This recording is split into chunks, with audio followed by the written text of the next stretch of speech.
très content d'être ici parmi vous ce soir. Donc, le but de ce webinaire, on va parler d'immobilier. Et bon, je pense que je vous apprends rien. En ce moment, on est en pleine crise, hein. Donc, on va voir comment faire en sorte de se protéger de cette crise-là grâce à l'investissement immobilier. Alors, je vais faire défiler. Alors, attendez, un petit bug technique. OK, parfait. Donc, si vous voyez bien l'écran, donc au menu du jour, au sommaire, on va déjà quand même faire un petit bilan sur la situation actuelle, hein, sans forcément y passer trop de temps. Mais c'est vrai qu'on est vraiment dans une situation très particulière en ce moment. Ensuite, je vais vous parler un petit peu de moi, pas trop longtemps, mais pour que quand même que vous compreniez un petit peu d'où je viens, mon parcours et pourquoi est-ce que je suis là ce soir du coup pour vous parler d'immobilier. Ensuite, on va parler donc d'immobilier, en quoi l'immobilier peut être vraiment un vecteur intéressant pour se protéger de la crise actuelle. Et ensuite, on va voir ensemble quelles sont les 5 erreurs à éviter quand vous vous lancez. On va voir ensemble 5 stratégies rentables en immobilier. Et ensuite, pour ceux qui veulent se lancer, on va voir du coup quelles sont les 5 premières étapes pour vous lancer avec succès. Alors, juste décaler un petit peu ça. Tac. Voilà. Alors, où va le monde? Je pense que je vous apprends rien. Depuis 2-3 ans, c'est quand même le bazar. Entre une pandémie qui vient de je ne sais où, l'inflation et les prix qui montent beaucoup. Là, j'ai vu qu'en France, ils ont sorti les chiffres de l'inflation, je crois qu'ils étaient à peu près à 6%. C'est les chiffres officiels, mais officieusement, quand on creuse, n'importe quelle personne qui fait ses courses, on voit très bien que la plupart des produits, ils ont tous pris entre 15 et 20%. Donc c'est quand même un fait qui est quand même là.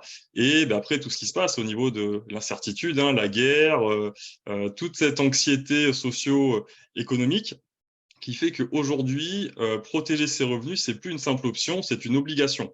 Et même si on a des bonnes situations professionnelles comme médecin, dentiste ou autre, c'est important quand même de se protéger parce qu'on ne sait pas forcément de quoi demain sera fait. Alors, je vais vous partager, là, juste pour commencer en introduction, 3 citations d'investisseurs célèbres. Warren Buffett, qui est à droite, hein, qui est un milliardaire, un des plus gros investisseurs au monde, et Robert Kiyosaki, qui a écrit le livre Père riche, Père pauvre, si vous le connaissez, hein, et qui est aussi, du coup, un investisseur très connu et surtout un mentor pour beaucoup d'investisseurs. Alors, notre ami Warren, il a dit 2 phrases. Alors, il est très fort, lui, au niveau des punchlines. J'aime beaucoup. Alors, la toute première qu'il a dite, et moi qui m'a beaucoup marqué à l'époque, c'est « Si vous ne trouvez pas de moyen de gagner de l'argent pendant que vous dormez, alors vous devrez probablement travailler jusqu'à votre mort. » En gros, ça veut dire que si vous ne dépendez que d'une seule source de revenus, qui va être en lien avec votre temps de travail, tant que tout va bien, c'est cool. Sauf que dans le monde incertain dans lequel on est, c'est important d'assurer et de faire en sorte de diversifier ses sources de revenus. La deuxième, c'est une de mes phrases préférées, c'est quand la marée se retire que l'on voit qui portait ou non un maillot de bain. Alors, c'est une métaphore qui est très marrante, hein, mais qui veut dire qu'au final, euh, quand tout va bien, quand c'est la marée haute, qu'on est dans l'abondance, c'est super.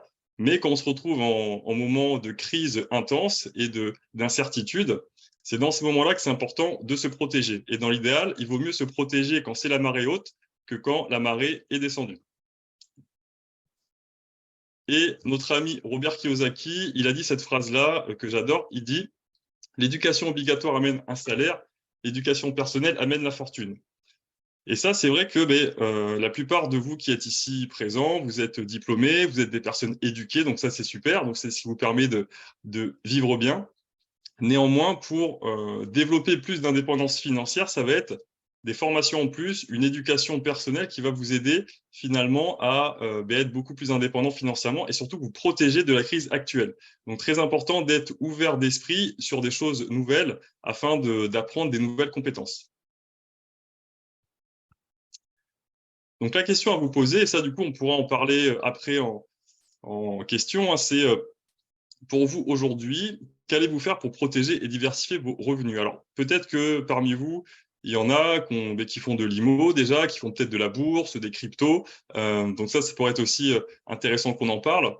Mais comme je vous ai dit, aujourd'hui, diversifier et protéger ses revenus, c'est plus une simple option, c'est vraiment une obligation. Parce qu'on est vraiment dans une situation qui est inédite. C'est difficile de se projeter à 6 mois ou à 1 an. Donc c'est important de tout faire en amont pour faire en sorte de se protéger du mieux possible, que ce soit vous ou vos proches. Alors, on va parler d'immobilier. Pourquoi l'immobilier, du coup? Mark Twain, il avait dit acheter de la terre, on n'en fabrique plus. Alors, c'est une phrase qui peut paraître comme ça un peu toute bête, mais c'est vrai que finalement, la Terre n'est pas extensible et le nombre d'êtres humains croît. On a atteint du coup les 8 milliards d'individus, je crois que c'était cette semaine, il me semble. Donc, c'est un fait, c'est-à-dire que la Terre, c'est quelque chose qui n'est pas extensible. Et si on investit du coup dans l'immobilier de manière intelligente, on peut faire en sorte du coup de bien protéger ses revenus. Donc ça, du coup, je vous le détaillerai un petit peu après. Alors, il est possible que pour les personnes parmi vous qui n'ont pas encore investi, qu'il y ait plusieurs croyances sur l'immobilier. Moi, toutes ces croyances-là, c'était des croyances que j'avais avant de me lancer. Notamment la toute première qu'il faut être riche pour investir en immobilier. Moi, de base, je suis issu d'une famille de la classe moyenne, aucun investisseur dans mes proches, et je pensais qu'il fallait être riche, être d'une classe aisée pour pouvoir investir en immobilier. Sauf que c'est faux, hein. Bien sûr, il faut une bonne situation pour se faire prêter par la banque. Néanmoins, on n'a pas besoin, entre guillemets, d'être blindé pour pouvoir investir en immobilier. Ensuite, il y a une croyance qui est très forte aussi, c'est on ne gagne pas d'argent avec l'immobilier, entre les taxes, impôts, entretien impayés. Et il est possible que ça soit vous, peut-être des proches à vous, vous disent que l'immobilier, c'est peut-être trop tard et que du coup, c'est difficile de gagner de l'argent avec. Alors là-dessus, il y a beaucoup de personnes qui perdent avec l'IMO, mais il y en a aussi qui gagnent. Et celles qui gagnent, c'est celles qui sont bien formées et qui ont en fait les bonnes connaissances que je vais vous partager après. Alors, celle sur les locataires ne paient pas, ils saccagent les logements. Ça, c'est des choses qui font très peur à beaucoup de personnes qui n'osent pas se lancer. Statistiquement, il a été montré que les problèmes d'impayés avec les locataires, c'est à peu près 3%. Donc, c'est pas énorme, hein. Mais souvent, c'est vrai que les médias vont mettre le focus là-dessus parce que c'est ce qui fait un peu plus sensation. Et c'est vrai que les impayés, c'est des choses qui peuvent se passer. Mais à nouveau, si on propose des biens de qualité au bon prix et qu'on fait les choses bien, on évite grandement ce risque-là. Autre croyance, souvent, ça va être ça, c'est je suis trop jeune ou trop vieux pour investir. Moi, c'était du coup un truc qui m'a beaucoup bloqué. Je pensais que pour investir, je devais avoir au moins 45 ans ou plus, être un petit peu plus âgé, et qu'au final, mon jeune âge était peut-être un frein. Et au final, je me suis rendu compte que non. Donc ça, c'est pareil. Parfois, ça peut être des choses qui peuvent aussi vous bloquer inconsciemment. Ça prend trop de temps à gérer. Ça, là-dessus, je ne vais pas vous mentir, l'immobilier, c'est chronophage. Ça peut prendre du temps, surtout au début, le temps de mettre les process en place. Néanmoins, si on l'aborde comme un business, qu'on fait en sorte de s'entourer des bonnes personnes, on peut faire en sorte que l'immobilier ne nous prenne pas trop de temps, parce que l'objectif, et ça c'est ce qu'on va voir après, c'est que quand même, l'immobilier puisse vous aider à être plus libre dans votre vie, à être plus serein. Et le but, c'est pas non plus de vous créer un deuxième boulot. Car je suppose qu'en tant que profession de santé, vous bossez déjà beaucoup toutes les semaines. Ensuite, c'est trop tard pour investir, les prix sont trop hauts. Ça, pareil, c'est très souvent des choses que les gens disent, qu'il y a 10 ans, c'était moins cher et que c'était mieux. À nouveau, chaque époque a son lot d'opportunités. Donc, en fait, il n'est jamais trop tard pour investir. Et souvent, ce qui se dit, c'est que le meilleur moment, c'est maintenant. Et autre croyance qui est peut-être chez vous, hein, c'est il faut être du milieu pour avoir les bonnes affaires. Moi, c'est un truc qui m'a beaucoup bloqué au tout début, où je pensais que n'étant pas issu de ce milieu-là de l'immobilier, c'était très compliqué pour moi, entre guillemets, de faire des bonnes affaires. Sauf qu'au final, même si au début, je suis vraiment parti de zéro, le fait de me créer petit à petit un réseau de qualité, ça m'a permis de faire des bonnes affaires, même si de base, je ne suis pas du tout issu de ce milieu-là. Alors, peut-être que ça vous parle, la pyramide de Maslow. C'est la pyramide des besoins humains. Si je vous en parle, c'est parce que l'immobilier, ça va remplir les deux premiers niveaux de la pyramide de Maslow, c'est-à-dire les besoins physiologiques, faim, soif, sexualité, sommeil aussi, et également surtout les besoins de sécurité. C'est-à-dire qu'en tant qu'être humain, on a tous besoin d'un toit, que ça soit pour se loger, que ça soit pour travailler, que ça soit pour manger, que ça soit pour faire la fête. En fait, si vous levez la tête, tout ce qu'il y a autour de vous, que ça soit en ville, c'est de l'immobilier. Bureau, commerce, cabinet, hôtel, tout ça, c'est de l'immobilier. Donc, ce qui est intéressant, c'est que l'immobilier, ça restera, quoi qu'il en soit, une sorte de valeur refuge parce qu'on en aura toujours besoin. En fait, l'immobilier, c'est un besoin universel et intemporel de chaque être humain. Tant qu'en tant qu'être humain, on reste des êtres qui ont besoin de dormir et qui ont des besoins de se protéger, l'immobilier sera toujours utile et ne pourra jamais tomber à zéro. Et surtout, ce qui est bien avec l'immobilier, c'est le seul actif qui permet ça, c'est qu'il y a cet effet de levier du crédit bancaire. Donc ça, c'est ce qu'on va voir juste après. Donc le principe est très simple, c'est-à-dire que la banque elle va vous prêter une somme qui va être ensuite remboursée mois après mois par vos locataires. Donc quelque part, vous allez amortir du capital avec le temps et vous allez faire comme ça travailler l'argent des autres qui va vous enrichir vous au bout de quelques mois et de quelques années. Et ça, c'est le seul actif qui permet ça. Donc si vous voulez investir en crypto-monnaie ou en bourse, la banque ne vous prêtera jamais. Donc le vrai avantage de l'immobilier, c'est principalement ça, c'est de pouvoir jouer avec l'effet de levier du crédit bancaire. Et encore plus quand vous êtes profession de santé où les banques très souvent vous aiment bien et peuvent vous prêter comme ça assez facilement par rapport à d'autres personnes. Alors, je ne vais pas vous vendre du rêve. L'immobilier, ça n'a pas que des avantages. Comme je vous ai dit, c'est aussi un processus qui prend du temps, ça demande de l'implication. Il y a aussi une certaine gestion des imprévus qui va être liée à l'humain, c'est-à-dire que au final, parfois, il faut gérer des travaux qui peuvent prendre un peu plus de temps. Parfois, avec des locataires aussi, ça peut être un petit peu compliqué. Parfois, avec des agents immobiliers aussi, mais des ventes, elles peuvent prendre un peu plus de temps. Donc, en fait, l'immobilier, ça demande des vraies qualités humaines et des vraies qualités de leadership. Donc là-dessus, c'est, je pense, un des inconvénients principaux de l'immobilier, c'est que d'une part, ça prend du temps et d'autre part, il faut quand même bien gérer l'humain qui parfois peut être imprévisible. Et il y a aussi quand même cette évolution au niveau du cadre fiscal et aussi de toutes les normes qui peuvent sortir. En ce moment, là, ça va être avec les DPE, avec parfois l'encadrement des loyers aussi. Donc, ça vous demande d'être bien formé et surtout d'être bien entouré pour pouvoir anticiper tous ces changements de manière, je dirais, constructive. Alors, je vais me présenter rapidement. Je bois juste un petit peu d'eau avant.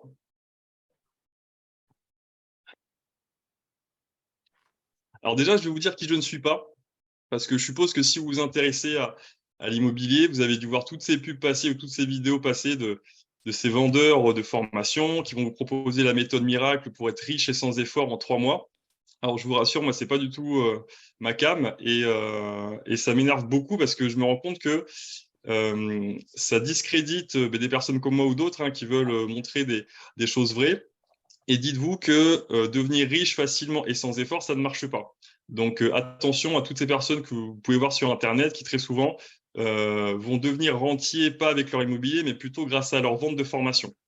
Donc là-dessus, attention à être quand même assez vigilant sur tout ce que vous pouvez voir sur Internet. Donc moi, je suis un ancien kiné de base, donc j'ai été diplômé en 2010 et j'ai stoppé mon activité de kiné en 2020. Donc j'ai pu faire un changement de vie justement grâce à l'immobilier. Et ce que je fais depuis maintenant 3 ans, c'est que je forme et j'accompagne des professionnels de santé. Donc j'ai des kinés, des médecins, des dentistes ou autres à réussir leurs premiers investissements immobiliers. Parce que je me suis rendu compte que dans nos professions, on n'est pas du tout formé en termes de finances, on n'est pas du tout formé en termes d'investissement. Et je considère que c'est quand même important pour faire les bons choix, parce que j'ai pu voir beaucoup de confrères qui se faisaient mal conseiller parce qu'ils étaient mal éduqués et qui malheureusement ont perdu de l'argent parce qu'il manquait de connaissances financières sur l'investissement. Je suis aussi auteur, donc ça c'est mon livre que je vais vous présenter après. Et je fais aussi du coaching en performance, c'est-à-dire que j'aide des entrepreneurs, des personnes qui veulent performer à mieux réussir leurs objectifs et je dirais à dépasser leurs peurs et être beaucoup plus performants pour quelque part avoir plus de succès. Alors, je vais vous raconter ma vie très rapidement, hein. Le but, c'est que ça soit pas trop long et de toute façon, tout est dit dans mon livre, mais c'est juste pour vous partager quels ont été les déclics qui m'ont amené là devant vous ce soir. Alors, le premier déclic, ça a été mon histoire familiale. Moi, je suis issu d'une famille de la classe moyenne, parents fonctionnaires, papa immigré du Nigeria, aucun investisseur dans ma famille et mes parents dans la classe moyenne. Donc, on va dire la moyenne de la classe moyenne qui n'a pas forcément, enfin, qui gagne un tout petit peu trop pour que l'État français les aide, mais qui gagne pas assez pour vivre bien. Et c'est vrai que très souvent, parfois, les fins de mois étaient un peu compliquées et je sentais que ça mettait un stress dans le foyer. Et du coup, ça m'a fait prendre conscience assez jeune que la sérénité financière, c'est quand même important. L'argent, ça fait pas tout, c'est pas ça qui fait le bonheur, mais je considère quand même que ça contribue à une certaine sensation de sécurité et de bien-être qui ensuite peut nous permettre d'être bien plus libres dans notre quotidien. Ensuite, deuxième déclic, ça a été mon premier tour du monde, c'est-à-dire que juste après mon diplôme de kiné en 2010, j'ai travaillé un an et après, je suis parti faire un tour du monde de 6 mois qui était juste magnifique. Je suis parti en Nouvelle-Zélande, en Australie et ça a été une découverte qui a été très forte, notamment par toutes les rencontres que j'ai fait là-bas. Ça m'a ouvert l'esprit comme jamais et surtout, toutes les personnes que j'ai pu voir là-bas qui avaient des styles de vie très divers, mais je me suis rendu compte que le modèle de la réussite qu'on nous vend un petit peu, c'est-à-dire avoir de bonnes, enfin, on fait des bonnes études, on a un bon diplôme, on a un bon métier, on a une belle maison, on a la femme, le mari, le chien ou autre. Ben, je me suis rendu compte que c'était pas forcément ça, moi, qui m'animait. Et moi, je voulais plutôt être libre de mon temps, être libre de ma vie, vivre des expériences intéressantes et pas forcément me retrouver quelque part enfermé dans mon cabinet. Sauf que ce qui s'est passé, c'est que quand je suis rentré de ce tour du monde, j'avais très mal géré mes finances. À l'époque, je n'étais pas du tout éduqué financièrement. On va dire que j'ai un petit peu flambé. Et du coup, quand je suis revenu, j'ai eu ma régulation d'URSSAF et de Carpimco à N+2, ce qui veut dire que je devais quasiment 10 000 euros à ces deux entités. Donc, du coup, ça m'a mis en début de surendettement, ce qui a été un moment un peu compliqué, mais qui m'a fait apprendre à la dure qu'au final, bien gérer son argent, ne pas faire n'importe quoi, c'est très important. Et du coup, j'ai dû bosser à fond pendant à peu près 1 an et demi pour remonter la pente. Sauf que moi, ce qui se passait, c'était que je voulais, on va dire, euh, repartir en voyage, avoir plus de liberté, sauf que je me retrouvais quelque part enfermé dans ce qu'on peut appeler la rat race. Et ça m'a amené petit à petit à un burn-out où finalement, en 2015, je trouvais plus de sens dans ce que je faisais. J'étais fatigué, j'avais cette impression à l'époque, j'avais 27 ans, j'avais l'impression que j'en avais 90. Et du coup, c'était pas facile parce que ça remettait en question un peu des choix de vie. Et je me disais, bon, est-ce que finalement, c'est ce métier que je veux faire toute ma vie? Est-ce que je me vois du coup faire ça? Même dans les cabinets où je bossais, je voyais des collègues qui parfois étaient un peu désabusés du métier. Donc je me disais, bon, est-ce que c'est ça que je veux faire? Parce que de base, j'aime les gens, j'aime aider du coup les patients, mais je ne me voyais pas continuer comme ça dans ces conditions-là. Et du coup, il y a eu un cinquième déclic. Donc ça, c'était en 2016. C'était suite à une séparation amoureuse. Je me suis retrouvé seul. Et là, j'avais le choix finalement de soit de continuer sur cette voie-là, mais qui ne me rendait pas si heureux que ça, soit explorer cette voie-là de l'entrepreneuriat, du business qui m'avait toujours attiré, mais au final que je m'étais jamais autorisé à aller explorer. Et du coup, j'ai fait le choix B. Et du coup, ce que j'ai fait depuis, pour la faire courte, j'ai acheté donc 29 lots immobiliers, donc que ça soit seul ou avec des membres du coup de ma famille. Donc dedans, il y a des immeubles, il y a des colocs, il y a des locaux. J'ai créé du coup, donc ça je vous l'ai dit, ma première entreprise en 2019 qui s'appelle Hippocrate Business Club, où finalement, comme je vous ai dit, je forme et j'aide des soignants à réussir leurs premiers investissements immobiliers. J'ai écrit 2 livres et du coup, depuis 2019, j'ai formé et accompagné un peu plus de 40 soignants aujourd'hui. Donc, tout est détaillé dans mon premier livre, hein. Peut-être qu'il y en a ici qui l'ont lu. Et ce livre-là a vachement bien marché et je l'ai sorti il y a un an. Et on va dire que c'était un peu un rêve de sortir mon premier livre et j'aurais jamais cru du coup que ça se passerait comme ça parce que là en un an on a quasiment eu 1000 lecteurs et les retours que j'ai eu des dizaines de messages de personnes que ça a vachement inspiré pour se lancer parce que je pense que j'ai mis des mots sur des sentiments que beaucoup de thérapeutes ont ou de personnes, que ce soit des professions libérales, peut-être des envies de changement de vie ou peut-être de retrouver du sens au quotidien. Et le fait que je l'ai partagé en toute humilité, aussi en toute authenticité, je me suis rendu compte que ça a vachement plu et ça a pu inspirer du coup des tas de personnes. Donc voilà, donc là, je vous ai partagé un peu ma vie. Maintenant qu'on se connaît un petit peu mieux, on va pouvoir parler plus précisément de l'immobilier. Alors, on va commencer par les 5 erreurs à éviter en immobilier, parce que en immobilier, la moindre erreur, tout de suite, ça peut vous coûter extrêmement cher. Une petite erreur, un manquement en immobilier, ça peut rapidement vous coûter des milliers d'euros. Donc, il faut faire très attention. Alors, on va voir les 5 erreurs principales à éviter. Donc, la première, c'est acheter trop cher et au mauvais endroit. La deuxième, c'est ne pas avoir de plan B. La troisième, c'est acheter sans objectif précis. La quatrième, c'est ne pas être préparé avant de se lancer. Et la cinquième, c'est vouloir tout faire tout seul.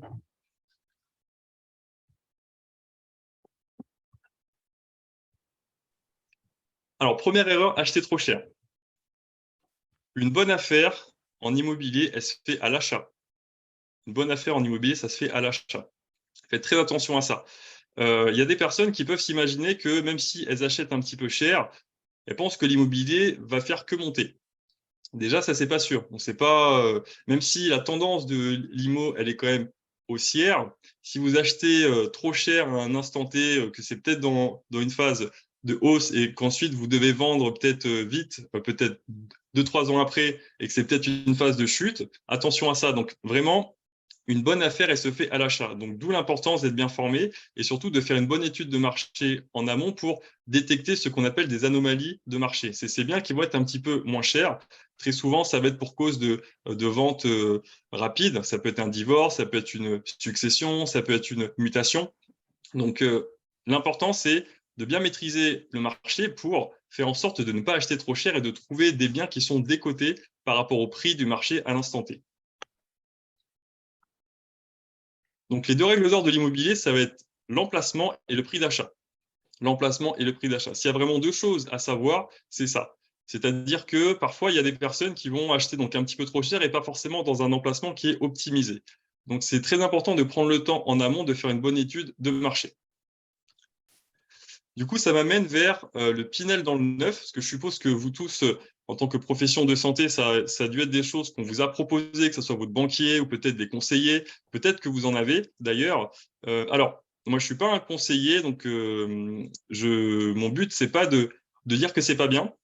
Je vais juste vous partager, moi, quelle est mon expérience de terrain, quelle est mon expérience aussi en tant qu'investisseur, et tous les échanges que j'ai pu avoir avec des personnes qui en ont fait. Dans 98% des cas, c'est pas intéressant. C'est-à-dire que souvent, c'est des biens qui sont trop chers, c'est des biens dans des immeubles qui sont construits très vite, donc les finitions sont mal faites, et souvent les charges de copropriété sont pas forcément trop chères au début, mais après, ça peut être bien plus cher. C'est des biens aussi pour lesquels il y a un loyer qui est capé, donc ça veut dire qu'on ne peut pas faire ce qu'on veut. On est engagé sur 6 ans, 9 ans ou plus. Du coup, ça veut dire qu'on n'est pas vraiment aux commandes de l'investissement et surtout, on doit faire un effort d'épargne mensuel. Donc certes, si vous êtes dans une situation où vous payez beaucoup d'impôts, ça peut peut-être être intéressant. Néanmoins, il y a beaucoup de personnes, quand elles vont acheter un Pinel, elles l'achètent trop cher et souvent, elles vont le vendre avec une moins-value. Pour la petite histoire, c'était en 2020. J'avais visité un appartement qui était en vente après un Pinel. Donc, c'était un couple de médecins qui avait acheté cet appartement en 2010. Il avait acheté 160 000 euros. C'était un T2. Il le revendait en 2020 90 000 euros. C'est-à-dire qu'ils ont perdu presque la moitié en 10 ans.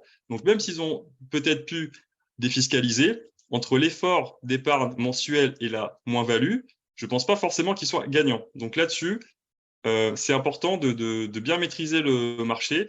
Il y a des Pinel qui peuvent être intéressants, mais je vous invite à faire une bonne étude pour faire en sorte de ne pas payer ça trop cher. Deuxième erreur que je vois souvent, c'est ne pas avoir de plan B. C'est-à-dire qu'il y a beaucoup d'investisseurs qui vont, par exemple, acheter un appartement que pour faire de la colocation ou peut-être du Airbnb, sauf que ça va être leur unique plan. Tant que ça marche, c'est très bien. Mais à nouveau, notre ami Warren Buffett, il a dit, c'est quand la marée se retire que l'on voit qui portait ou non un maillot de bain. Ça veut dire qu'il faut ça veut dire qu'il faut toujours avoir un plan B. Donc, par exemple, hein, ce qui peut être intéressant, c'est, en plus, dans la situation de crise dans laquelle on est, c'est de trouver des biens qui sont tout terrain et surtout adaptables. Par exemple, un T4 avec 3 chambres que vous pouvez mettre en colocation, en Airbnb ou alors en location normale. Et ce qu'il faut, c'est que dans l'idéal, en location normale, l'appartement soit au minimum autofinancé. C'est-à-dire que dans le pire des cas, l'opération, elle est quand même blanche, mais du coup, tout ce que vous allez faire à côté, ça va être du bonus en fait. Donc c'est très important dans tous vos projets qu'il y ait au moins un plan B, voire un plan C, pour faire en sorte que s'il y a des changements ou s'il y a une crise ou s'il y a un imprévu, que vous puissiez retomber sur vos pattes. Alors troisième erreur, c'est ne pas être bien préparé. L'immobilier, si vous faites du sport, il faut l'aborder comme une compétition sportive. Un match de foot, un match de basket, un match de tennis, l'immobilier, c'est si vous n'êtes pas suffisamment préparé, c'est un milieu qui peut être hyper dur. Donc, moi, ce que je partage aux personnes que je forme, c'est 3 axes de préparation. Préparation financière, être prêt en termes de finances pour maîtriser un maximum son risque. Ensuite, la préparation mentale, comme en sport, hein, ce côté-là de gérer ses émotions, de développer une sorte de leadership et d'être persévérant, même s'il y a des moments qui sont un petit peu durs, ça c'est très important et c'est souvent ça qui fait la différence entre les investisseurs qui sont performants et les autres. Et ensuite, il y a ce qu'on appelle la préparation stratégique. C'est comment est-ce que vous allez mettre en place vos projets en accord avec votre style de vie, vos objectifs et aussi vos contraintes de vie à l'instant T. Et sachez que vraiment 80% de votre réussite, ça passe justement par une bonne préparation, donc connaissances, formation, les personnes autour et aussi le réseau que vous allez créer avec le temps. Alors, on va juste aborder ici la préparation financière parce que c'est quand même une des plus importantes. Donc ici, tous là, vous êtes la plupart des professionnels de santé, donc je suppose que vous gagnez bien votre vie. Néanmoins, c'est pas forcément ça qui va faire que les banques vont vous prêter. Donc ça, c'est ce qu'on va voir. Il faut vous dire que les banques, elles vous notent avant de vous prêter pour de l'immobilier. Donc, elles vont vous noter avec certains barèmes qui sont vraiment propres à chaque banque. Mais tous ces barèmes, ils vont prendre votre situation pro, ce que vous gagnez et aussi votre capacité à épargner. Donc, une banque, ce qu'il faut vous dire, c'est qu'elle va préférer prêter à une personne qui gagne 2 000 euros par mois, mais qui en dépense 1 000, qu'à une personne qui gagne 15 000 euros par mois, mais qui en dépense 20 000. Ça, c'est très important. C'est-à-dire que ce qui compte, c'est pas combien vous gagnez, même si ça compte, mais c'est surtout combien vous gardez. Qu'est-ce qui vous reste à la fin du mois? Et il peut y avoir des profils, moi ça a été mon cas, hein, où au final on gagne bien notre vie, mais à côté de ça, on a la voiture en leasing, on a les crédits, on se fait plaisir. Donc au final, il y a beaucoup de flux qui entrent, mais il y a aussi beaucoup de flux qui sortent. Donc là-dessus, si vous voulez vraiment investir avec succès et faire en sorte de vous protéger un maximum, ça va être important que vos comptes ils soient les plus sains possibles et surtout qu'il y ait de l'épargne. Donc ça, c'est ce que je vous ai dit, hein, bien gérer du coup les flux entrants et sortants. Dans l'idéal, épargner au moins 10 à 15% de vos revenus mensuels et ce qui reste à la fin du mois compte plus que ce que vous gagnez. Donc détoxifier ces comptes des dépenses parasites et des crédits toxiques et du coup faire en sorte d'avoir une stabilité professionnelle. Donc ça, c'est des notions qui sont importantes parce que on est dans une phase du marché où les banques elles prêtent quand même moins facilement. Donc plus vous faites en sorte de bien vous préparer en amont, plus ça va être facile ensuite pour vous de vous faire financer pour 1 voire 10 projets après. Et du coup, selon votre situation et votre note, vous pouvez encore être financé à 110% sans apport. Donc ça, c'est vrai que les médias disent que maintenant, il faut mettre absolument entre 10 et peut-être même 20% d'apport. J'ai échangé du coup avec une courtière en primo avec qui je bosse à Bordeaux. Il y a encore des prêts, enfin, il y a encore des banques qui parfois elles prêtent sans apport. Par contre, à côté de ça, il faut de l'épargne. Il faut vraiment montrer que vous avez vraiment une bonne situation pour faire en sorte que les banques vous prêtent sans aucun apport. Ou sinon, vous êtes financé avec un apport minimum de 5 à 10%, ou sinon, mais si vous n'êtes pas du coup bien noté, vous n'êtes pas financé. Donc cette partie-là, elle est très importante parce que le financement, c'est quand même le nerf de la guerre en immobilier pour avoir justement cet effet de levier. Alors, quatrième erreur, c'est acheter sans objectif précis. Ça, je vais insister là parce que c'est très important. C'est-à-dire qu'aujourd'hui, acheter de l'immobilier pour acheter de l'immobilier, ça ne sert à rien.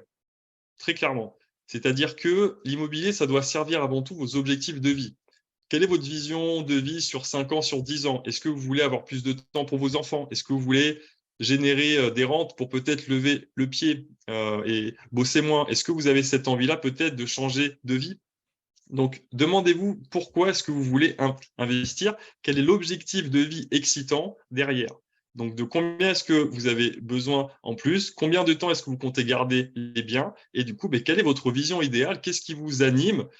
Si vous vous imaginez dans 5 ans ou 10 ans, avec une vie où vous vous sentez bien, encore mieux que maintenant, quelle sera cette vie-là? Et de cette vision, c'est ça qui va faire qu'après, vous allez mettre en place ces projets immobiliers qui vont être en lien avec ça.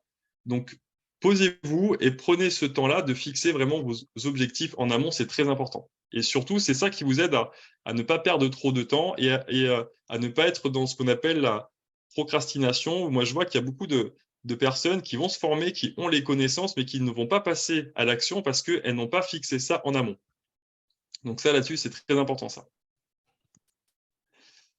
Et cinquième erreur, c'est vouloir tout faire seul. En fait, en immobilier, il faut vraiment vous dire que c'est un sport d'équipe. Si on prend l'image de la Coupe du Monde de foot, en fait, l'immobilier, c'est comme donc, du foot. Il faut vous dire que vous, en tant qu'investisseur, vous êtes l'avant-centre qui marque les buts. Par contre, ce qu'il faut, c'est qu'il y ait une bonne équipe autour. Donc, ça va être important de faire en sorte de fréquenter les bonnes personnes, de développer votre réseau en amont. Et même si vous n'êtes pas bon dans tous les domaines de l'IMO, c'est pas grave. Par exemple, moi, je sais que je suis très bon dans tout ce qui va être la chasse de bonnes affaires. Je suis très bon dans les dossiers aussi avec les banques. Par contre, si vous me mettez en travaux, je suis pas bon du tout. Mais ça, c'est pas grave parce que ce que j'ai fait, c'est que j'ai fait en sorte de m'entourer de personnes qui sont compétentes pour combler à ces manquements.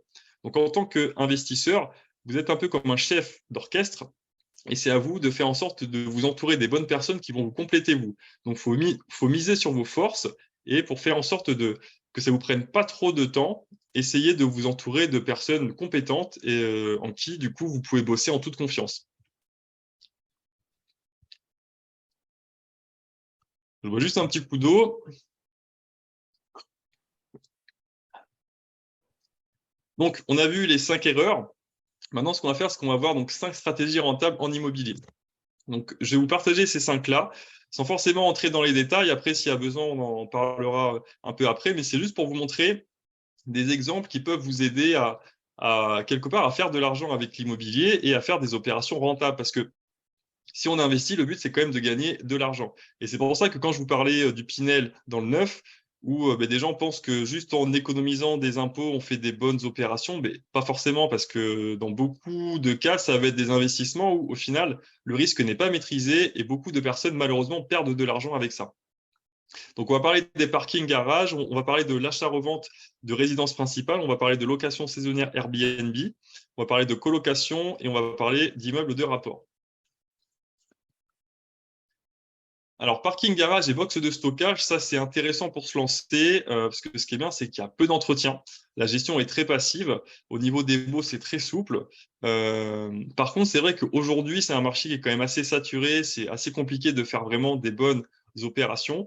Et dans l'idéal, c'est bien d'acheter les garages ou les parkings par lot parce que souvent, si on prend qu'un garage ou qu'un parking peut-être à 10 ou 15 000, souvent on va payer des frais de notaire mais qui vont être assez élevés. Alors que si on prend un lot, on peut faire comme ça un effet de groupe qui fait que du coup ça sera beaucoup plus intéressant.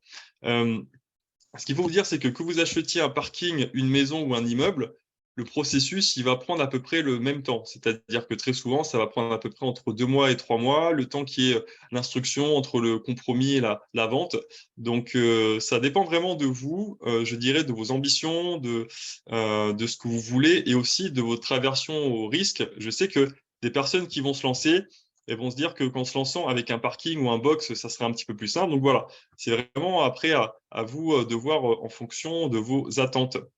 Mais tout ce qui est parking et garage, ça peut être intéressant, notamment si on loue à des motos. C'est beaucoup plus intéressant du coup là-dessus sur ça. Et moi, je pense que ce qui a le plus de potentiel là, c'est plus les box, c'est-à-dire les box de stockage, notamment pour les personnes qui maintenant sont très mobiles et qui ne savent pas où mettre leurs affaires. Ça peut être bien parce que les parkings, c'est intéressant quand c'est en ville, quand c'est dans des zones où l'immobilier est cher et très souvent où on ne peut pas forcément se garer. Bordeaux, Paris, Nantes ou autre. Donc très souvent, c'est des prix qui sont quand même chers. Alors que les box, ça peut marcher en ville comme en campagne. Donc ça peut être aussi du coup une option qui peut être intéressante. Alors, on va voir maintenant ce qui, finalement, encore la seule niche fiscale en immobilier en France, c'est l'achat-revente de résidences principales. Je sais qu'il y a des investisseurs qui vont se lancer avec ça, juste pour faire du cash et parce qu'ils ne veulent pas forcément de l'investissement locatif. Donc, le but, hein, c'est déjà de bien maîtriser votre marché, de trouver une maison, un bien qui va être décoté, donc très souvent avec travaux, d'optimiser le coût des travaux, de faire vraiment du coup une rénovation qui soit bien, mais qui soit quand même assez neutre, pour ensuite habiter dedans quelques mois, voire un an ou deux, et ensuite vendre ça. Donc ça, ce qui est intéressant, c'est que la plus-value de la vente, elle est exonérée totalement d'impôts. Donc ça peut être bien parce que ça peut vous faire comme ça du cash qui peut ensuite être investi dans d'autres projets. Donc ça, c'est des choses, moi je sais que dans mon entourage, il y a quelques personnes qui font ça et pour qui ça se passe bien. La seule chose, et attention à ça, si vous le répétez et que vous le faites un peu trop souvent sans qu'il y ait une justification tangible de déménagement, l'administration peut vous requalifier en marchand de biens professionnel. Donc attention à ça parce qu'il y a aussi des histoires de personnes qui vont faire peut-être 3 opérations en 3 ans. Et au bout de la troisième, le fisc dit qu'au final, ça n'était pas justifié. Et du coup, ben là, il faut payer de la TVA, il faut payer des taxes et ça peut faire très très mal. Donc là-dessus, à manier quand même avec précaution. Ensuite, donc le Airbnb Booking, hein, ce qu'on appelle la location saisonnière ou la location courte durée. Ça, c'est de loin la stratégie où on gagne le plus d'argent, hein. Si on prend un appartement, peut-être un T1 ou un T2 qu'on loue normalement à 500 euros par mois en normal, s'il est bien optimisé en location saisonnière, il peut se louer à peu près 1500 par mois. Donc ça, c'est top.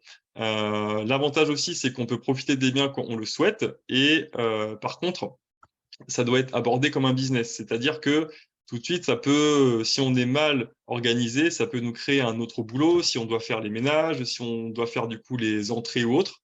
Donc là-dessus, attention parce que si c'est mal géré, ça peut être quand même assez chronophage. Donc, ce qui est intéressant, c'est qu'il n'y a pas d'impayé parce que les gens payent en amont. Par contre, parfois, si on tombe sur des personnes qui viennent et qui font la fête ou autre, eh ben, les biens peuvent s'user un petit peu plus vite.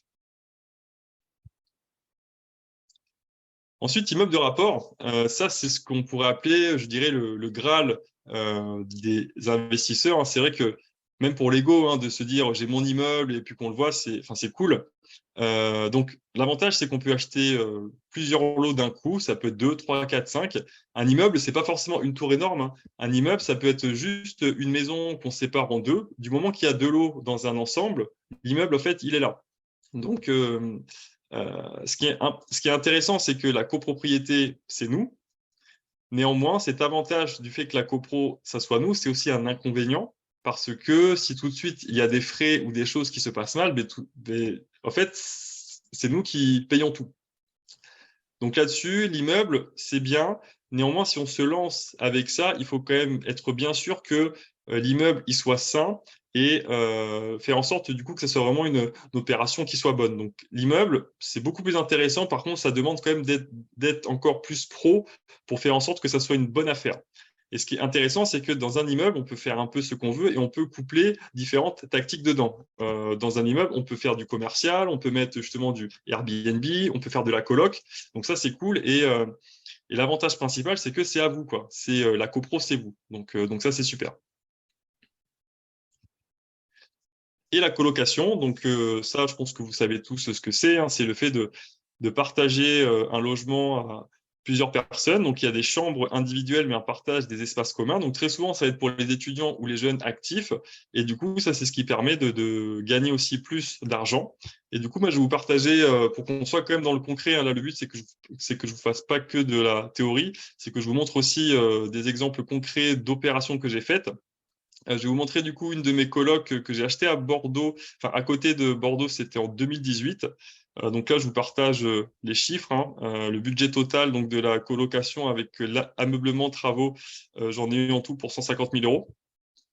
Et sur l'étude de marché, j'avais vu que l'appartement était dans une copro qui était bien entretenue, qui était du coup récemment ravalé et qui était surtout situé à 500 mètres d'un futur arrêt de tram. Ça, c'est très important, c'est quand vous faites vos recherches, faire une étude de marché pour voir quelles vont être peut-être les évolutions, les projets, les transports, écoles ou autres, pour faire en sorte de cibler juste parce que l'emplacement, c'est très important pour un bien immobilier. Et surtout, j'avais vu la possibilité d'optimisation de cet appartement-là. C'était un T3 bis avec un salon double. Et j'avais vu que c'était très simple de fermer pour faire une troisième chambre, donc pour augmenter du coup le cash flow et la rentabilité sur ce bien. Donc aussi, au niveau du prix au mètre carré, sur mon étude de marché, j'avais vu que sur cet appartement-là, j'avais donc un prix au mètre carré qui était moins cher que le prix du marché. Et là, si je vous ai mis le prix en 2021, c'est parce que c'est un appartement que j'ai vendu l'année dernière. Donc, je vais vous partager tout ça de manière très transparente. Donc là, je vous montre quelques photos, hein. Donc là, c'était l'appartement du coup avant de le louer. Donc, ce qui est important, c'est de faire en sorte de mettre quand même des aménagements de qualité, sans forcément faire du haut de gamme. Mais pour des locataires, les pièces qui comptent le plus, très souvent, ça va être la cuisine et la salle de bain. Donc, on dit souvent qu'on attire les locataires qu'on mérite, et plus on cherche à faire de la qualité, plus on va attirer naturellement des locataires de qualité aussi, et qui seront prêts à payer même un petit peu plus cher parce qu'ils savent que votre bien est de qualité. Donc voilà, j'ai pas fait forcément des efforts de fou en termes de déco, mais c'est propre. Et du coup, appartement lumineux, traversant, les chambres, elles faisaient toutes entre 10 et 12 mètres carrés. Donc c'était vraiment très fonctionnel. Et surtout, on était à moins de 10 minutes en transport des facs. Donc l'emplacement était hyper intéressant. Donc là, je vous partage les chiffres assez rapidement, hein. En tout, j'avais donc 600 euros de mensualité là, sur ce bien-là. Je louais les chambres 475 euros x 3. Taxe foncière, 80 euros par mois. Charge de copro, j'étais à 150, mais qui incluait le chauffage des sols. Et du coup, dans le forfait de colocation, je proposais donc l'électricité et l'Internet. Donc, ce qui était intéressant, c'est que donc au tout début, j'étais en différé d'emprunt. Donc, ça, c'est des choses qu'on peut négocier, qu'on a une enveloppe de travaux. Donc, au tout début, je percevais donc un excédent de 940 euros. Et dès que j'ai commencé à payer le crédit dans son entièreté, j'étais sur un cash flow mensuel net de 515 euros. Donc ça, c'était top. Et du coup, sur 11 mois, la rentabilité était à 8,2%. Mes rentabilités, moi, j'ai fait à chaque fois sur 11 mois, voire parfois sur 10 mois, parce que ça permet d'anticiper s'il y a peut-être des vacances ou autres, et ça évite les mauvaises surprises. Donc, l'appartement, j'ai revendu en 2021 parce que je partais sur un autre projet.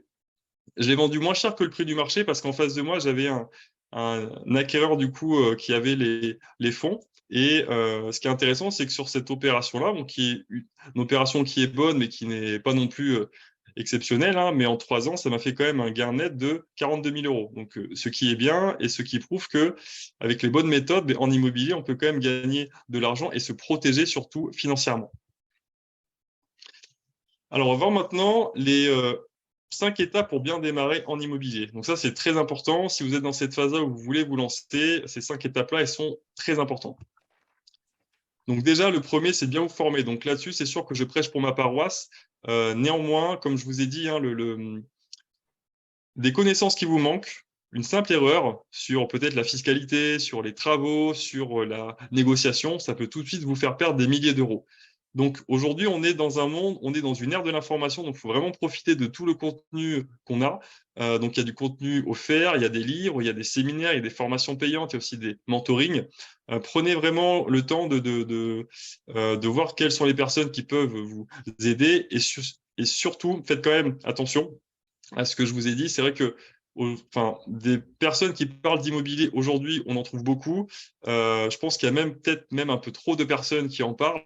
Donc, prenez le temps vraiment de voir que les personnes qui vous partagent les conseils, que ce soit des gens qui ont fait vraiment. Parce qu'aujourd'hui, moi, je peux voir, il y a des personnes qui vont peut-être acheter un appart ou deux et qui vont dire que c'est des experts, alors que non. Donc là-dessus, prenez le temps vraiment de bien vous former et de faire les bons choix. Si vous devez prendre une formation payante, et ça c'est très important, c'est déjà cette formation, elle doit synthétiser les meilleures informations et outils pour se lancer. Le fait de payer pour de l'information, ça doit au minimum vous faire gagner du temps. Et ensuite, ce que je considère qui est très important, c'est d'intégrer un groupe de passage à l'action parce qu'aujourd'hui, moi je vois, il y a beaucoup de personnes qui sont formées, mais qui ne passent pas à l'action parce qu'elles sont isolées et il n'y a personne pour les encourager et les motiver.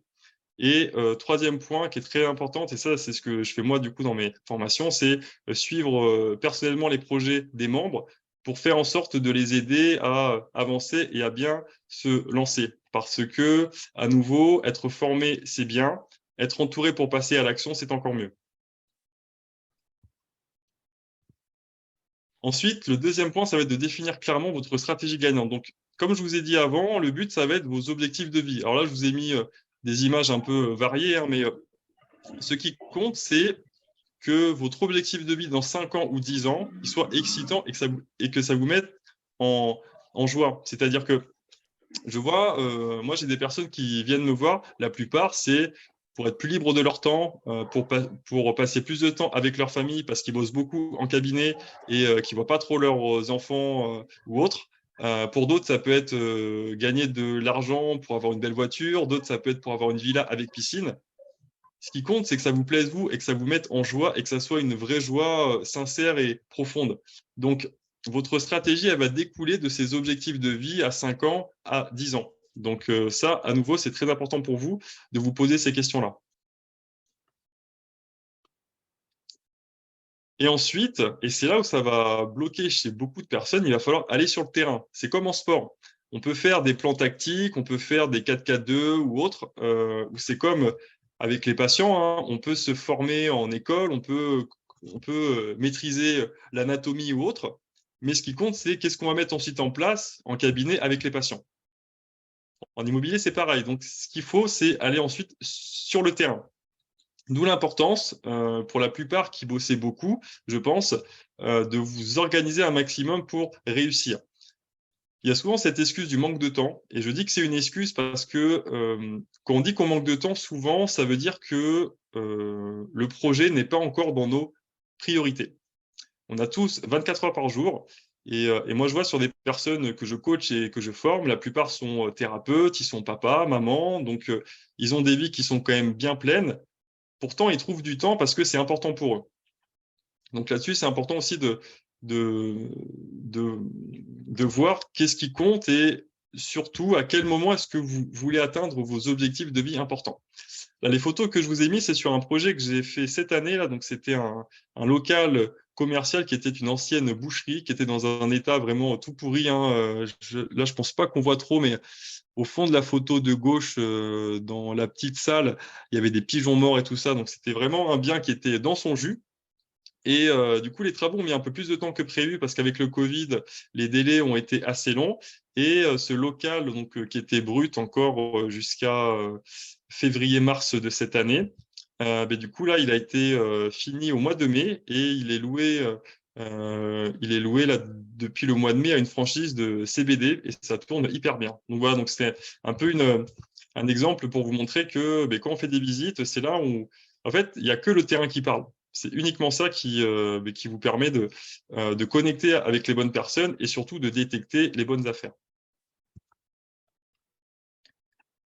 Et ensuite, ben, une fois qu'on va sur le terrain, ce qui va être important, c'est de faire les premières offres et négocier. Donc la négociation, c'est un art. En tant que soignant, on n'est pas du tout formé à ça, on n'est pas très bon. Alors là, je vous ai mis cette image-là, un peu voilà pour la blague, hein, mais euh, en fait, la négociation, moi, à titre personnel, je la vois pas comme un combat, je la vois comme un échange. C'est-à-dire que je suis plutôt partisan, moi, d'une négociation qui soit assez bienveillante, où au final, que ce soit l'acheteur ou le vendeur, on trouve vraiment un terrain d'entente. Donc là-dessus, pas besoin de se dire qu'il faut être forcément un requin ou un dur pour être bon en négo. Le fait d'être empathique, le fait d'être bienveillant, le fait d'être humain, et ça, la plupart des professionnels de santé, je pense qu'on l'est, faut vous dire que c'est un atout. Néanmoins, pour bien négocier, il faut quand même bien maîtriser son marché et surtout donc analyser ce qu'on appelle les contextes internes et externes de la vente. Et ensuite, du coup, eh ben, ça va être de préparer votre dossier bancaire comme un pro. Donc ça, c'est très important.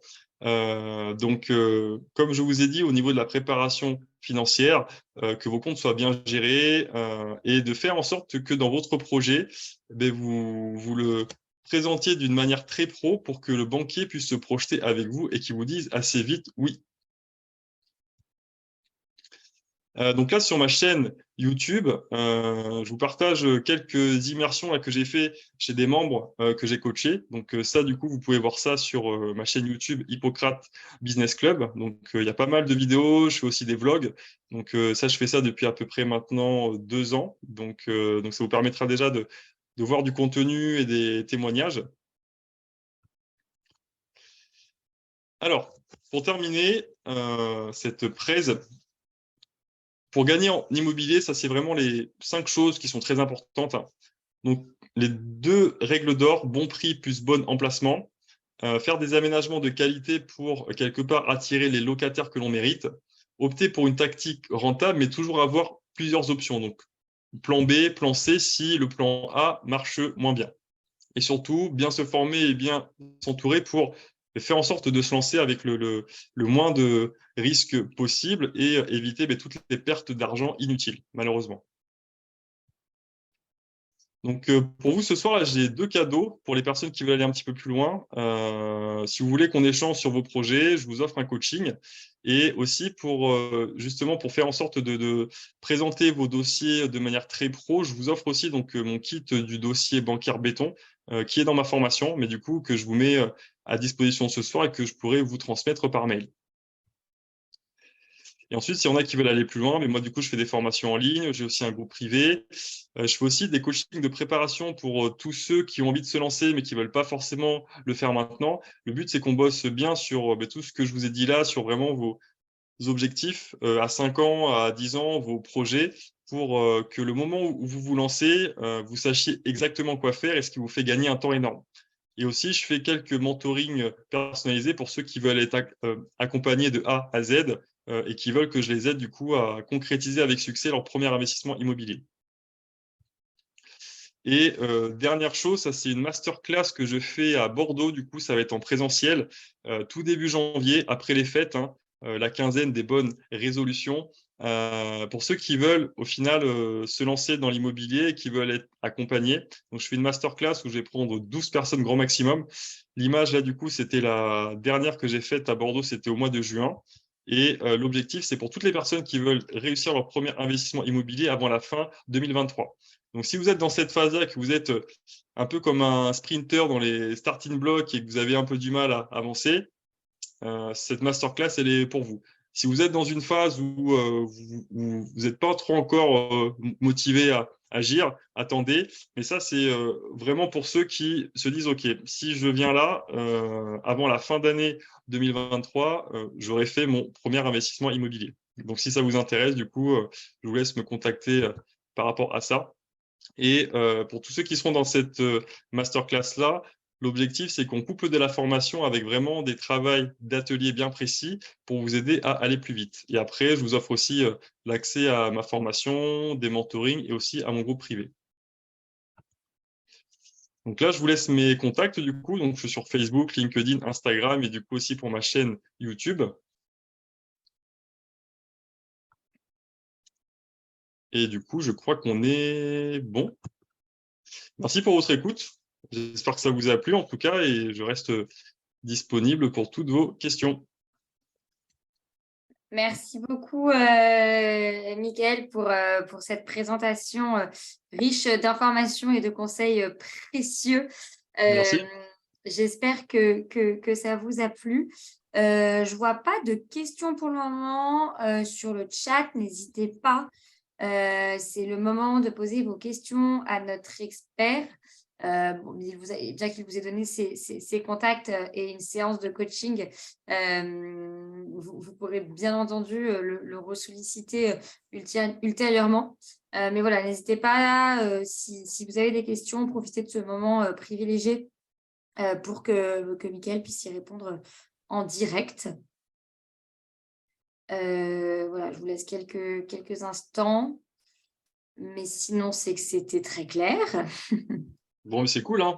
Ou c'était ça, ou c'est qu'ils sont endormis, ou l'un ou l'autre. Je pense pas. Non, non, non, je pense pas qu'ils soient endormis. Je vois pas Ça trop de marche. caméra, mais non, non. Après, c'est vrai que c'était des premières pierres très très importantes pour démarrer.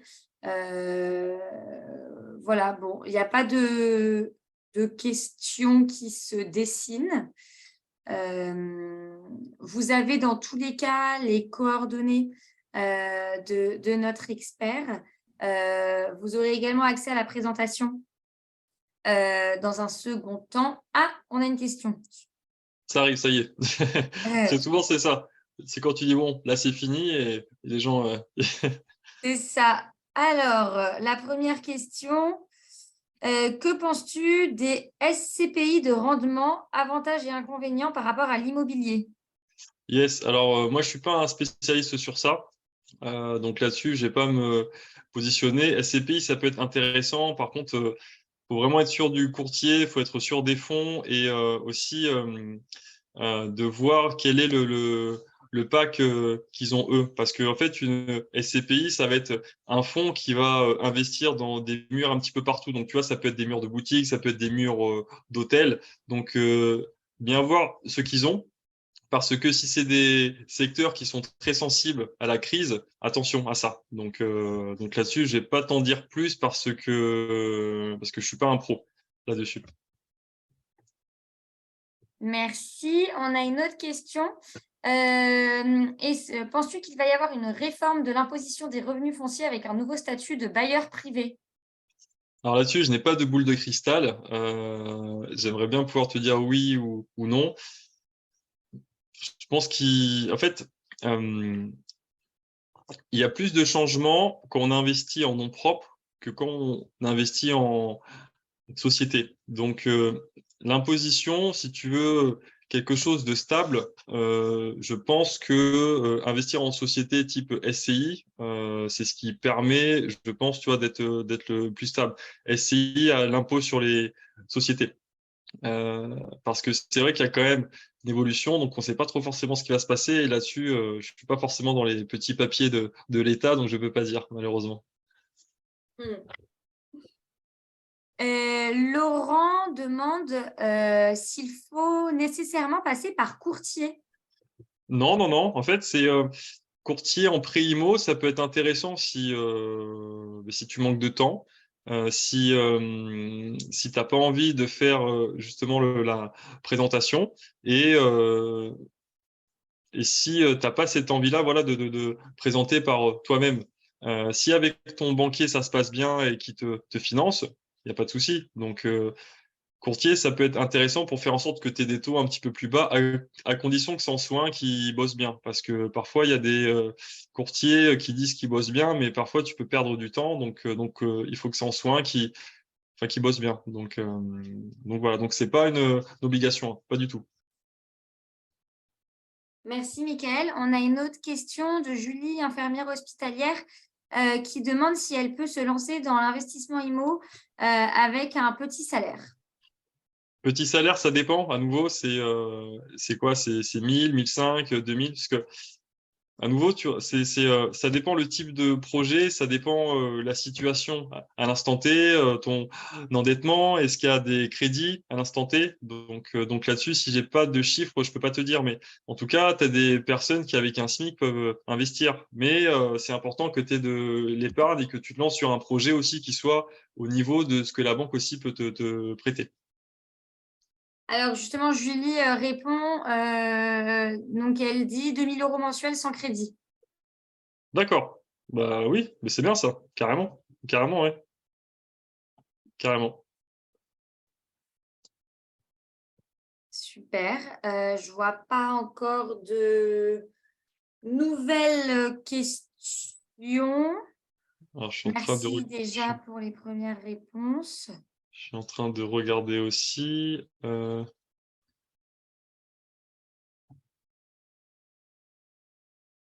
Ah, alors, si on en a une autre de Dimitri.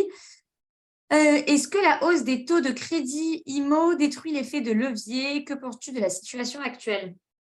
Alors, c'est une excellente question. Alors, mes parents, à l'époque, ils avaient acheté la maison de famille, je crois que c'était dans les années 90 ou début 2000. Les taux, je crois qu'ils étaient à 7%, 8%. Donc, c'est vrai que je pense que depuis des années, on s'est habitué à des taux à moins de 1,50, mais même si là, on est monté à peu près à 2,50, ça reste des taux enfin, qui sont bas. Et ce qu'il faut se dire, c'est que le fait que les taux montent, là, on arrive à une phase où l'IMO, il a une tendance aussi à baisser. Donc, au final, ça change pas parce que si tu empruntes à 2,5 pour des investissements où tu as du coup un cash flow qui est intéressant, ben c'est bien quand même. Donc là-dessus, dans la phase de marché dans laquelle on est maintenant, même si les taux ont monté, le fait que les prix baissent et qu'il y ait moins d'acquéreurs potentiels, je considère qu'on est à une phase de marché qui est très intéressante, où au contraire, il y a moins de concurrence et les bonnes affaires sont maintenant, du coup, plus qu'avant du moins. D'accord. Donc, il te répond en disant qu'il hésite finalement à faire de l'immobilier locatif et qu'il partirait plus sur de l'achat-revente. C'est ça. Achat-revente, du coup, c'est vrai que ça peut être intéressant. Néanmoins, là, sur la phase de marché dans laquelle on est maintenant, il faut vraiment faire attention à ce que l'achat soit vraiment au bon prix. Donc, faut trouver une affaire qui soit hyper décotée parce que c'est possible que là, dans les 2, 3 prochaines années, on entre dans une phase baissière. Donc, si c'est pas optimisé au niveau de l'achat et si tu comptes vendre peut-être dans 2 ans ou 3 ans, c'est possible que ça soit en phase de baisse. Donc là-dessus, c'est important d'anticiper ça au cas où. Super. Alors, une autre question. La rentabilité moyenne dans l'immobilier que tu fais.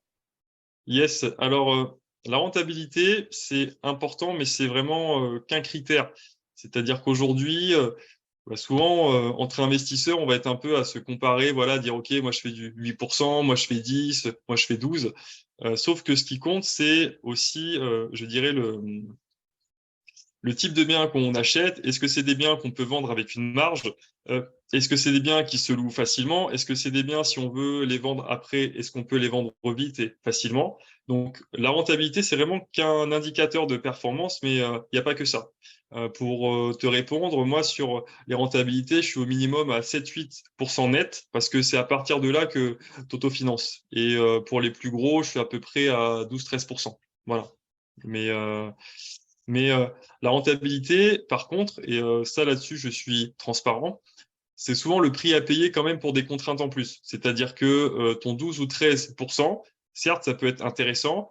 Par contre, ça peut être des biens où peut-être tu as plus de problèmes, ou peut-être tu mets un petit peu plus de temps. Donc là-dessus, c'est aussi en fonction, je dirais, de tes objectifs de vie, de la charge mentale aussi que tu veux, des contraintes, pour voir si tu es OK avec des biens, certes, qui sont rentables, mais qui peuvent peut-être te prendre un peu plus de temps après en implication.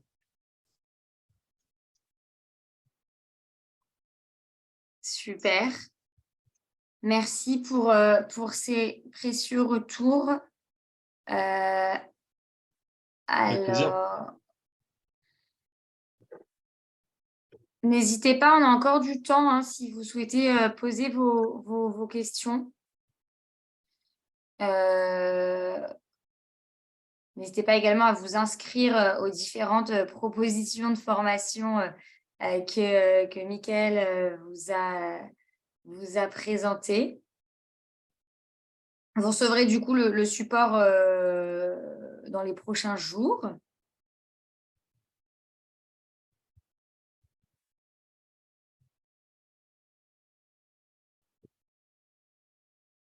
Ok, bon, j'ai l'impression que tout le monde... Ah, si, on a... J'habite à Lyon en zone tendue avec plafonnement des loyers et grosses contraintes sur Airbnb. Ah, c'est Brice qui répond. Ouais. Alors là-dessus, l'astuce, moi du coup, c'est ce que j'ai fait sur Bordeaux, c'est que tu achètes des locaux commerciaux parce que les contraintes, du coup, elles sont moindres. C'est-à-dire que le Airbnb, c'est considéré comme une activité de commerce, hein, parce qu'en gros, c'est du tourisme. Et du coup, l'astuce, ça peut être ça, c'est que tu achètes un local professionnel et tu le transformes en Airbnb. Comme ça, là, c'est bon. Parce que je sais qu'à Bordeaux, c'est ça. Et plafonnement des loyers, voilà, ça, je sais que ça dépend des villes. Je sais que sur Bordeaux, on a ça maintenant. Donc après, ça va dépendre du type de bien que tu as, mais c'est des choses qu'on peut parfois contourner si tu as peut-être une place de parking ou que tu as un emplacement intéressant dans ces zones tendues. Voilà, si tu as des biens de qualité, ça, c'est des choses du coup que tu peux contourner. Ou alors moi je vois là, tu vois, sur Bordeaux, l'encadrement n'est que à Bordeaux. Par contre, si tu prends les villes autour, il n'y a pas. Donc parfois, ça peut peut-être être bien aussi de se mettre un petit peu plus en périphérie pour faire en sorte qu'il y ait moins de contraintes. Voilà.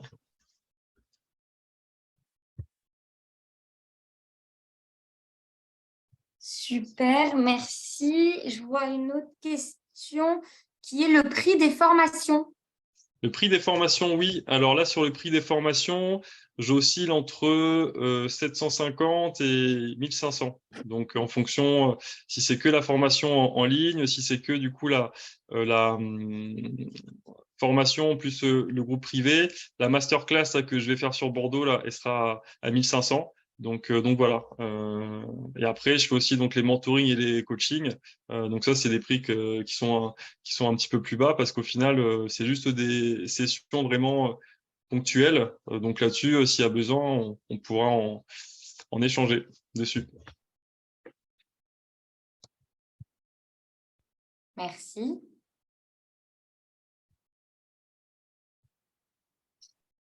Ok, bon, j'ai l'impression, bon, on attend encore quelques secondes, quelques instants. En tout cas, merci à toutes et à tous pour votre participation. Merci, Mickaël, Avec grand également plaisir. pour cette présentation. On était ravis de pouvoir vous accompagner dans cette prise de décision qui est pas forcément évidente et surtout toute la démarche qui va avec. Merci à toutes et à tous. N'hésitez pas à revenir vers nous, à revenir vers Mickaël si vous avez des questions, si vous souhaitez aller plus loin. Nous sommes à votre disposition. Mickaël, merci beaucoup. Merci à vous. Hein. C'était cool en tout cas de partager ça et merci pour la confiance. Hein. C'était très bien. Merci à tous. Merci à tous. Je ne vois pas d'autres questions sur le chat. Je vous souhaite, on va du coup terminer tranquillement la formation. Je vous souhaite à toutes et à tous une bonne soirée. Et puis voilà, n'hésitez pas à nous contacter, Mickaël ou Médéré, si vous avez des questions et nous allons vous envoyer le support également. Voilà, je vous souhaite à tous une bonne soirée et à très vite. Au À revoir. très bientôt. Au revoir.